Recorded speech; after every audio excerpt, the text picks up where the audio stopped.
दोस्तों, कभी आपने सोचा है कि चिंता क्या है?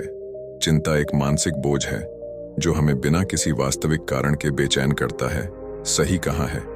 किसी ने चिंता और चिता में सिर्फ एक बिंदु का फर्क होता है।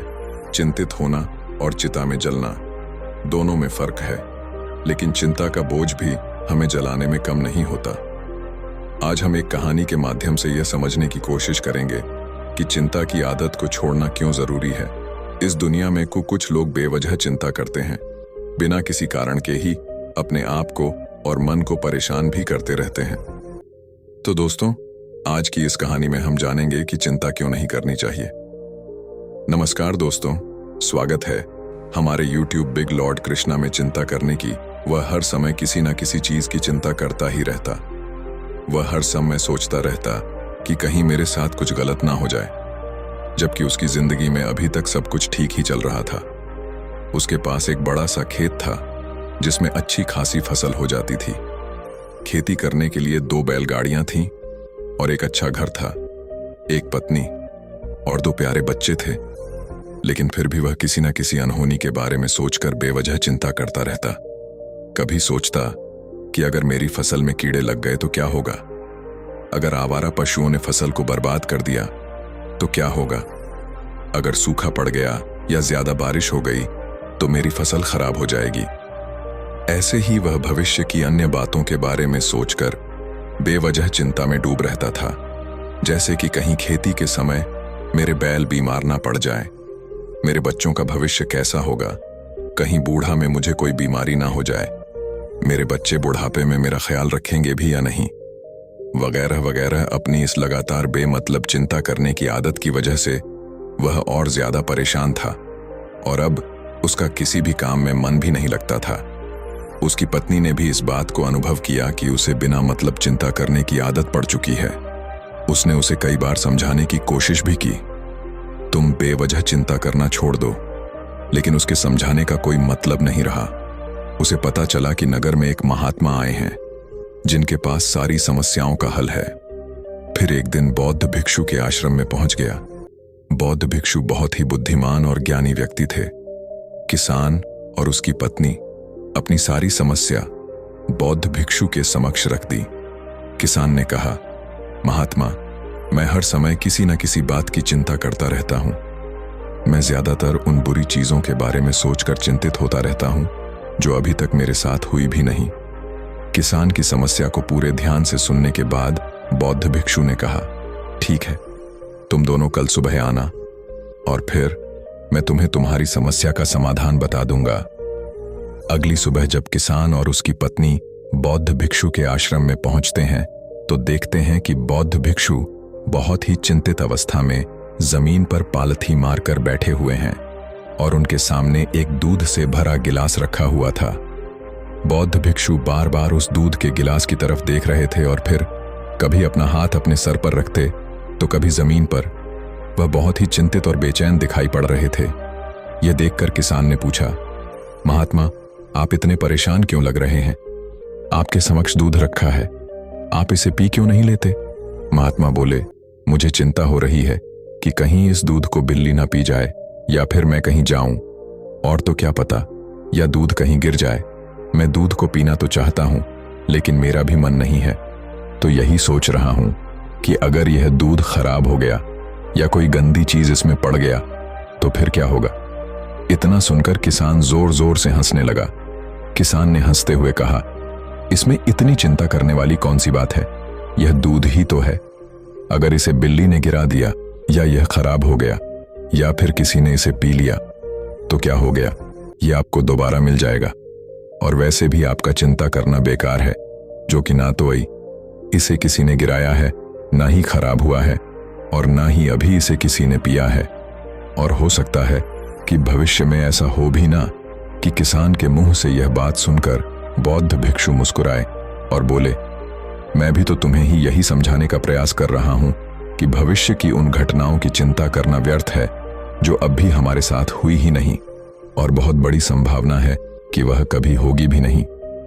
और अगर हो भी गई तो जिस चीज को तुम एक बार हासिल कर सकते हो उसे तुम दोबारा भी हासिल कर सकते हो, और अगर नहीं कर पाए तो कोई बात नहीं, क्योंकि समस्याओं के आने के साथ ही उन समस्याओं का सामना करने की हिम्मत भी अपने आप ही आ जाती है। ये बातें सुनने के बाद किसान को लगा जैसे किसी ने उसके गाल पर एक थप्पड़ मारकर उसे नींद से जगा दिया हो। उसे महसूस हुआ कि वह भी तो यही गलती कर रहा है। वह भी तो भविष्य की उन घटनाओं के बारे में सोचकर चिंतित हो रहा है जो अभी तक घटी ही नहीं और शायद कभी घटेगी कि नहीं। और वह फिर बौद्ध भिक्षु के चरणों में गिरकर कहने लगा, इतनी आसान से मुझे मेरी गलती का एहसास करवाने के लिए आपका बहुत बहुत धन्यवाद, और मैं आज से पूरा प्रयास करूंगा। मैं बेवजह चिंता करना बंद कर दूंगा। जापान में एक लोकप्रिय कहावत है, अगर तुम चल रहे हो तो सिर्फ चलो, अगर तुम खा रहे हो तो सिर्फ खाओ, लेकिन एक समय में सिर्फ एक ही काम करो, चिंता ना करो। इस लोकप्रिय कहावत के अर्थ ने मुझे हैरान कर दिया था, और सच कहूं तो मुझे ऐसा लगता है कि कहावत के अर्थ में ही वह राज्य छुपा है जिसे अगर किसी ने अच्छे से समझ लिया और अपने जीवन में उतार लिया तो वह चिंता के बंधन से ही हमेशा हमेशा के लिए मुक्त हो जाएगा। इस कहावत के अर्थ के बारे में हम आगे बात करेंगे, लेकिन उससे पहले देखते हैं कि हमारे दिमाग में इस तरह के विचार ज्यादा चल रहे होते हैं। पहला, क्या मैंने यह काम सही से किया? दूसरा, क्या मैं इसे और बेहतर कर सकता था? तीसरा, इसका परिणाम क्या होगा? और चौथा, लोग मेरे और मेरे काम के बारे में क्या सोच रहे होंगे? ये ऐसे कुछ विचार है जो हमारे दिमाग के सिस्टम में ज्यादातर समय चलते रहते हैं, लेकिन हमें पता नहीं चलता क्योंकि हमने इन विचारों के साथ जीना सीख लिया है। और हमारा दिमाग काम भी ऐसा ही करता है कि अगर हमने इसे किसी काम को कई बार करवा लिया तो फिर यह उसे अपनी आदत बना लेता है और फिर हमारे चाहे बिना भी उस काम को करने का प्रयास करता है। शुरुआत में तो हम किसी भी काम को अपनी इच्छा से पूरे होशो हवास में करते हैं, लेकिन बाद में वह हमारी आदत बन जाता है और फिर हम बस बेहोशी की हालत में बिना सोचे समझे उस काम को करते चले जाते हैं।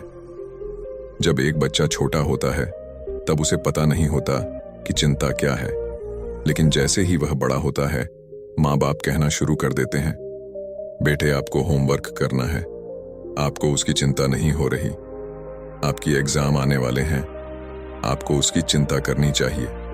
और ऐसे ही ना जाने कितनी सारी चीजों के लिए बच्चों के आसपास के लोग उसे चिंता करने के लिए कहते हैं और वह छोटा बच्चा इस बात को मान लेता है।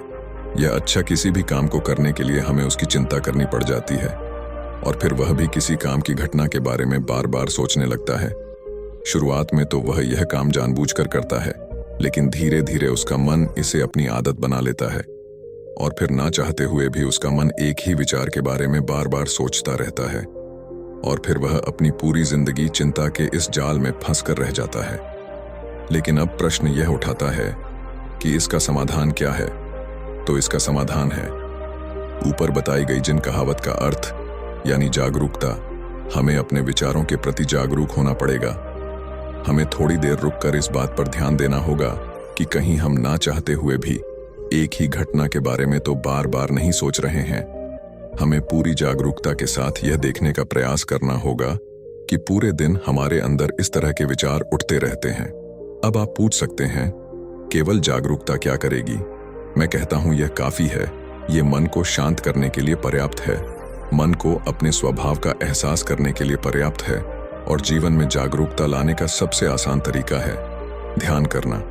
ध्यान करने के दौरान अपने विचारों पर ध्यान देना, और जब आप पूरी जागरूकता के साथ अपने विचारों पर ध्यान देना शुरू कर देंगे तब आप पाएं कि आपके मन में चलने वाले गैर जरूरी विचार एक एक करके अपने आप ही गायब होना शुरू हो जाएंगे और फिर आप एक आनंदित और शांत जीवन अनुभव कर पाएंगे। इस कहानी की सीख यह है कि बेवजह भविष्य की घटनाओं की चिंता करना व्यर्थ है। हमें उन चीजों की चिंता नहीं करनी चाहिए जो अभी तक हुई ही नहीं है और शायद कभी होंगी भी नहीं। जीवन में समस्याएं आ सकती हैं, लेकिन चिंता करने से हम उनका हल नहीं निकाल सकते। जब समस्याएं आएंगी तब उनका सामना करने की शक्ति अपने आप मिल जाएगी। इसीलिए वर्तमान में जीना सीखें और अनावश्यक चिंता से बचें, क्योंकि यह हमारी खुशियों और मानसिक शांति को नष्ट कर देती है। दोस्तों, आपने आज के इस वीडियो से क्या सीखा वह मुझे आप कमेंट में बता सकते हैं।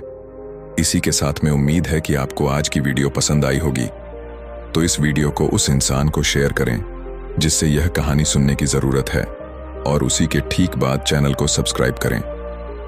तो चलिए फिर मिलते हैं ऐसी एक और नई वीडियो में एक नए मैसेज के साथ। तब तक के लिए अपना ख्याल रखें।